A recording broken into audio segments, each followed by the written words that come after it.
Today I am working on a plant stand. You will notice that the top of this one has a little bit of warping on the front from water damage. I'm just gonna take some sandpaper to the top of it to get it sanded off. What we're gonna do with this one is just paint it, sand it a little bit, clean it off, paint it, and then distress it before we do the varnish.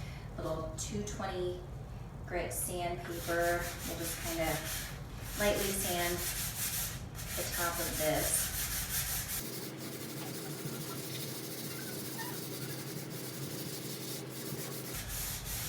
You'll always want to sand with the wood grain,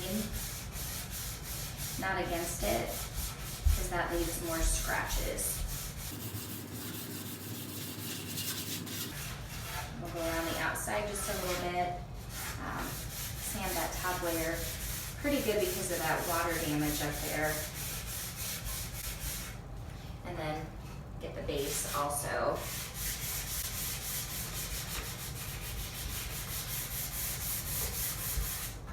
So again, just with the wood grain. You don't always need to sand everything quite as much, but this one will do a little bit more because it has that water damage on it. If things that you're gonna stain, you'll wanna sand those a little bit too, just to make sure that everything has a nice smooth finish. So what I will do next after this, we'll just kind of go around all of the surfaces here just to give something for that sand or paint to stick to.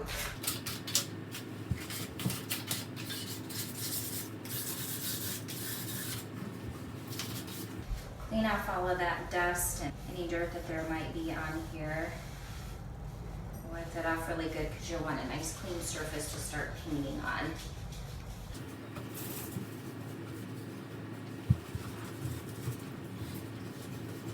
Now once this is all cleaned off, you'll want to give it just a few minutes to dry. You can dry it off if you want to, but just make sure that it's completely dried off before we get all started.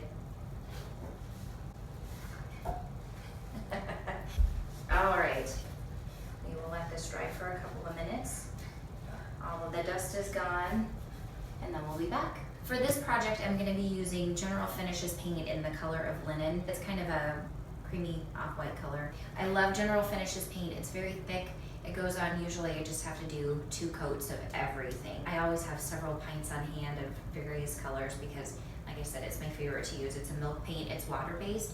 Sometimes if it gets a little bit too thick when you're getting to the bottom, you can add water to it to kind of thin it out a little bit. We'll take the lid off and get started. You can start wherever you want to. With this one, I'm gonna start at the top just because it's more of a tall piece of furniture and just work my way down. Again, I usually try to go with the grain of whatever I'm painting. And the thing that I think is so cool about painting furniture is that you can see the transformation immediately. Do not worry about the first coat. There will be brush strokes. You will see wood coming through. Don't worry about that. It doesn't mean you need to sand it. It doesn't mean that you need to do anything with it or that it's not gonna coat as well. It just means you're still gonna need one more coat, which is totally fine. So one thing, this one has kind of an edge around it here. So you'll wanna keep an eye around the top of structures if there are any edges to make sure that there's not paint accumulating around there, because you will notice that it'll stay there when it dries. Just kind of be conscious of that. So we'll move down a little bit, go around these edges here.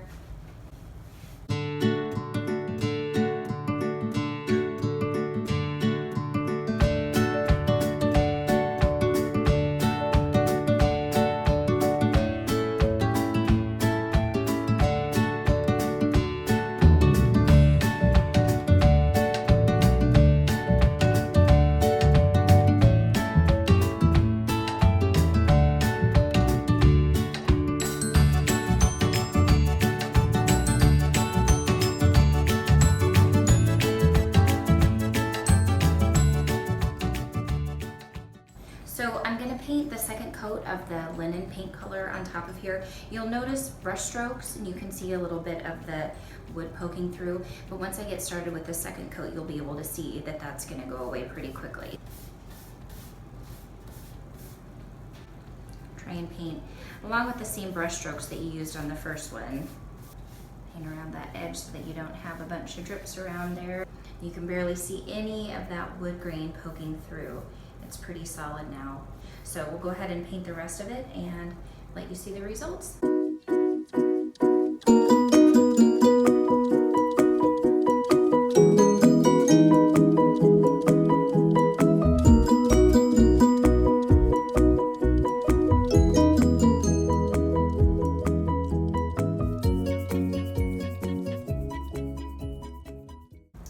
I'm done with the second coat of paint on the plant stand.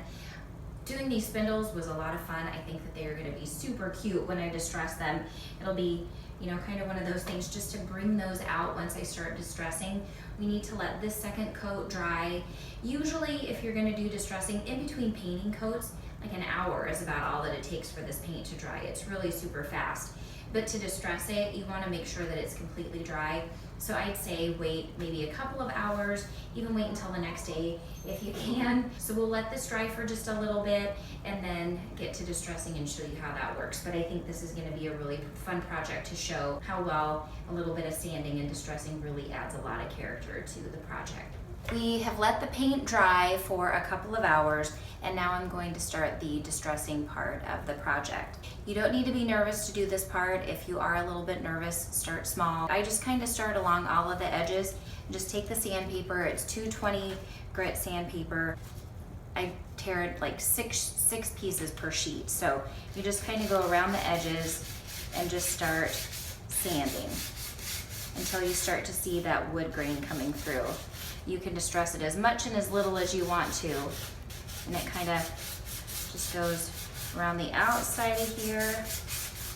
And like I said, you can start small, you can really get aggressive. It all just depends on how distressed you want it to be.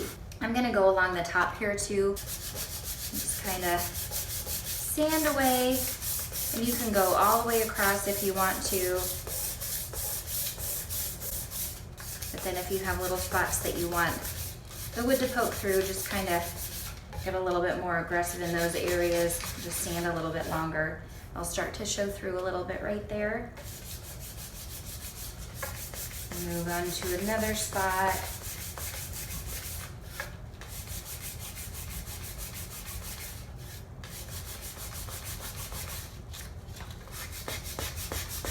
Turn that sandpaper over as you need to. And it just kind of adds a little bit of character. So I'll go around to those edges again.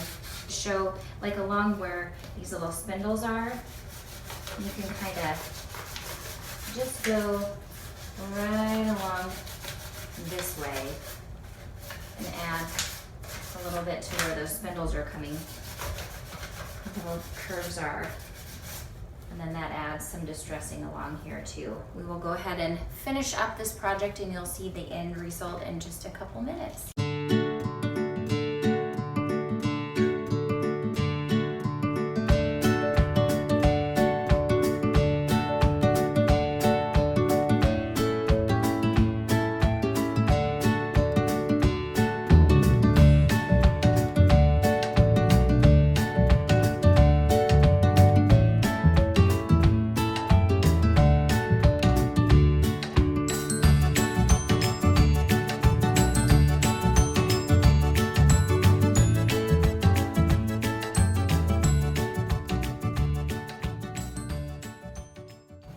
Now I'm done with the distressing.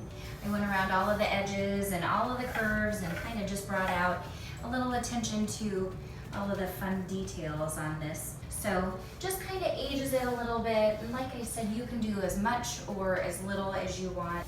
It makes for, I don't know, just a really cute piece to put plants on or whatever you want to do. What I'll do from this point is just make sure that I get all of the dust cleaned off.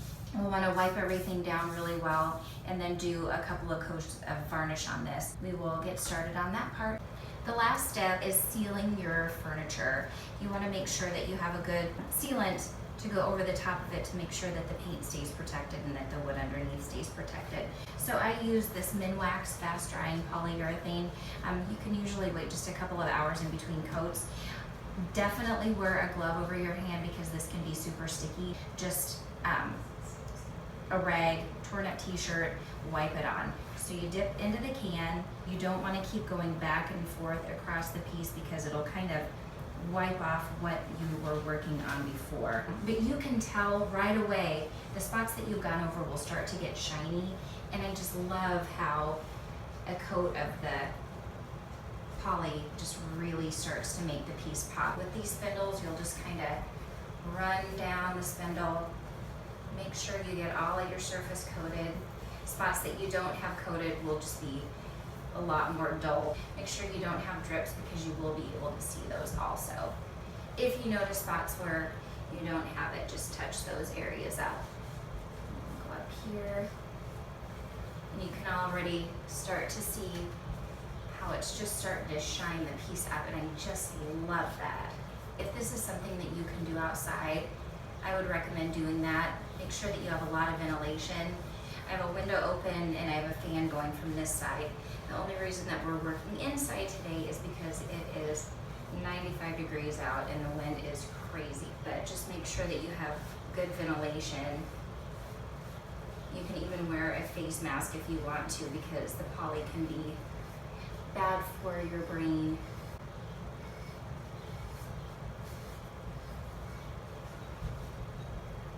Okay, we'll get this base here.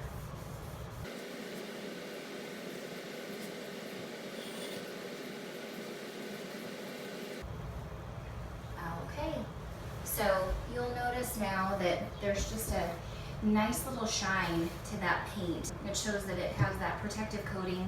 I like to wait a couple of hours, do one more coat, and then usually we're good to go. We'll let this just dry for a little bit, and then one more coat. So we finished that coat of varnish, let it dry overnight, and then applied a second coat. Once it isn't tacky anymore, then that means that everything has dried completely and it's ready to be on display. So this plant stand turned out so cute. You can see all of the areas where I added the distressing on there. This was a $5 plant stand that we purchased at a garage sale, and look at how cute it turned out. Put it in a corner, in a sunroom, wherever you want it to be. This one is actually going to find a place at my mom's house. Anyway, I hope that I helped you not be so nervous about getting started on your first project. If you have any questions at all, please feel free to send me messages. If you have any projects, I would love to help you with them too. $5 plant stand, brand new piece.